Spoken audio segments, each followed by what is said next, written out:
हमारे देश के कण कण में, हमारे देश के एक एक नागरिक की रगों में जनतंत्र बहता है, जनतंत्र का खून बहता है।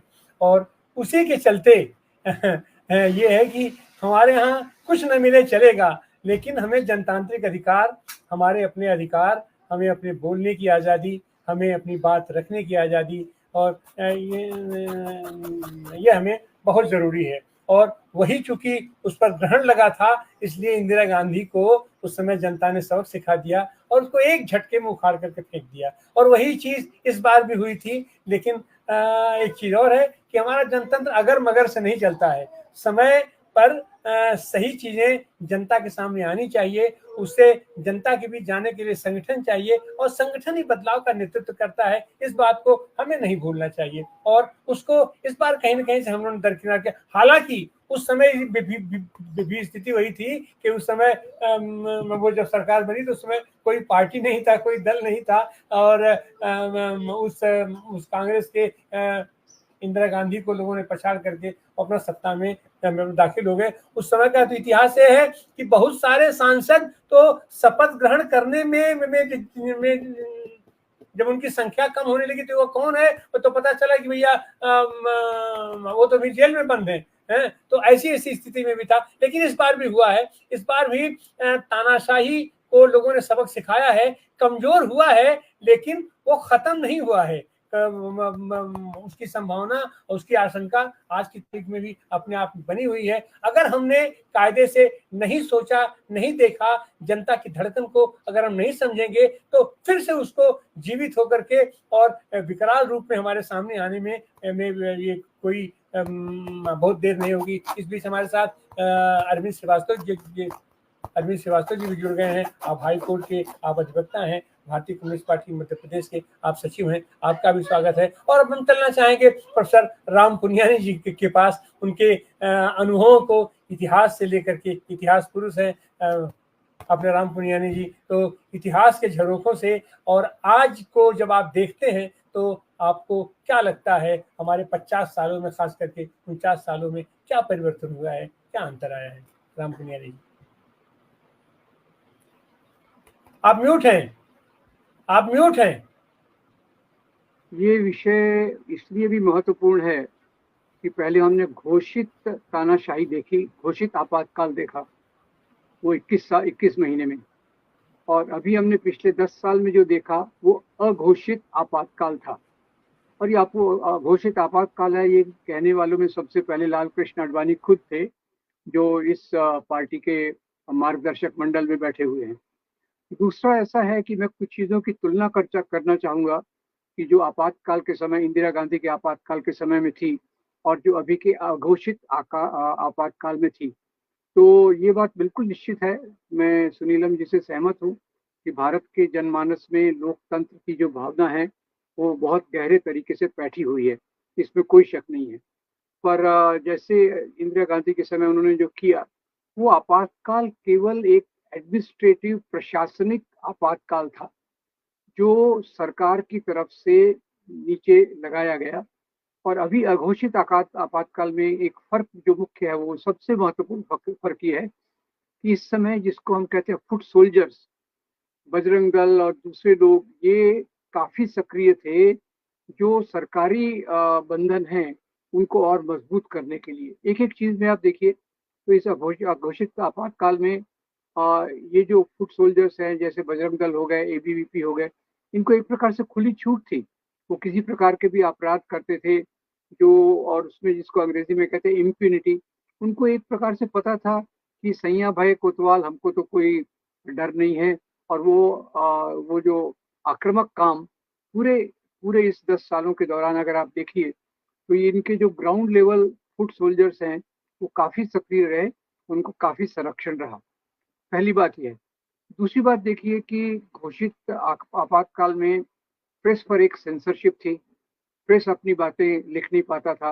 और मुझे याद है उस समय कई बड़े बड़े अखबारों ने अपने एडिटोरियल कॉलम ब्लैंक छोड़े थे। ब्लैंक छोड़े थे, वो एक प्रोटेस्ट था कि हमको अपनी बात कहने का अवसर नहीं मिल रहा, तो हम नहीं कहेंगे, हम मुंह पे पट्टी बांध लेंगे। और वो उन कॉलम वो ब्लैंक रख देते थे। और सरकार ने दूसरी तरफ से भी अखबारों को काफी थोड़ी तकलीफ पहुंचाने की कोशिश की। उसके बावजूद कई तरीकों से ये खबरें आती रही। अभी पिछले 10 साल में क्या हुआ कि मीडिया में इस प्रकार का बंधन लगाने की जरूरत नहीं पड़ी। मीडिया को इन्होंने अंदर से ही कमजोर कर दिया। जो कॉरपोरेट इनकी राजनीति का समर्थन करते हैं, उनके माध्यम से पूरे मीडिया को कंट्रोल कर लिया और पूरा का पूरा मीडिया ये जैसे कहते हैं गोदी मीडिया बन गया। तो आपातकाल के दौरान 21 महीने देखिए, तो इन पर बंधन थे, सेंसरशिप थी एक प्रकार की।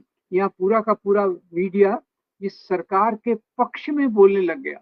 जो मीडिया का मुख्य काम है कि वो सरकार की आलोचना करे, सरकार की नीतियों के बारे में सही बात बताए, उसके उलट जाके ये केवल विरोधियों की आलोचना करने लग गया और सरकार की चापलूसी करने लग गया। दूसरा देखिए, तीसरा एक अल्पसंख्यकों के बारे में बहुत महत्वपूर्ण दिखती है।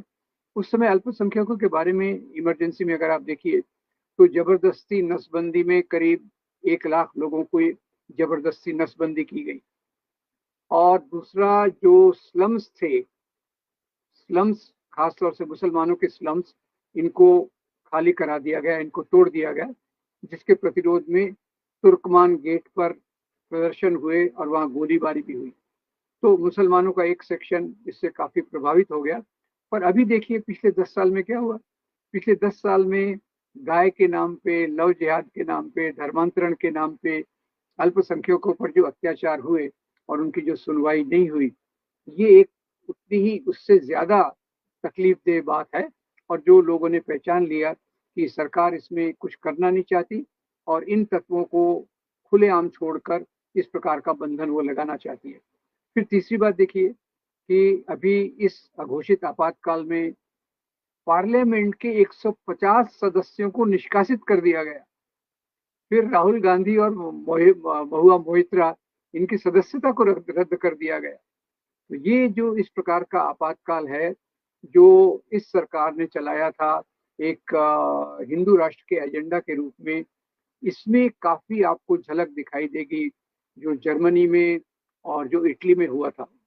तीव्रता कम होगी ज्यादा होगी, तरीका कम होगा ज्यादा होगा, पर जब ऊपर के आदेश और नीचे से फुट सोल्जर्स मिल जाते हैं तो एक अलग प्रकार का आपातकाल से भी ज्यादा भयंकर माहौल खड़ा हो जाता है। तो मुख्य रूप से मुझे यही कहना है कि जहाँ जहाँ तक हमें उस आपातकाल की भी पूरी आलोचना करना चाहिए।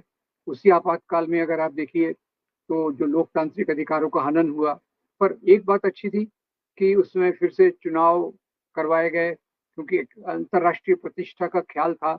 अब यहाँ तो हमारे जो पिछले 10 साल में हमारे जो भी इंडाइसेस हैं, freedom of press, freedom of religion, hunger index, ये सब इंडेक्स नीचे गिरे हैं। और खास तौर से प्रेस स्वतंत्रता का इंडेक्स ये तो बहुत गिरा है, स्वतंत्रता का इंडेक्स ये बहुत गिरा है। तो ये भी एक अघोषित आपातकाल का सबसे बड़ा लक्षण है। तो मुझे लगता है कि जब सरकार इस प्रकार से काम करती है, एक एक नागरिक अधिकारों का हनन करती है बिना बताए कि हम ये कर रहे हैं, और फिर इस प्रकार से चीजें लाती है और उसके कारण जो जिस प्रकार के उसने फैसले किए, जिसके कारण किसान आंदोलन हुआ, शाहीन बाग का आंदोलन हुआ, और दूसरे जो दिल्ली दंगों के बाद जो ये क्या नाम है, जेएनयू के स्टूडेंट्स को गिरफ्तार करके रखा गया है, ये मेरे ख्याल से अघोषित आपातकाल, ये घोषित आपातकाल से ज्यादा खतरनाक रहा है।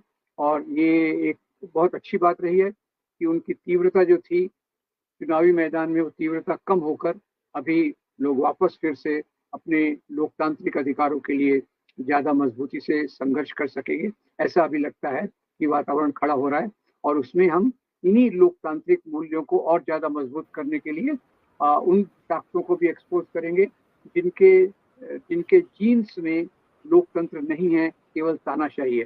और तानाशाही तो छोड़िए, अगर वो तानाशाह खुद भगवान बन जाता है तो फिर तो और भी समस्या भयंकर हो जाएगी। तो उससे हम अगले खुद को बचाए रखें, यही मेरे ख्याल से देश का सबसे बड़ा कर्तव्य है। Thank you very much.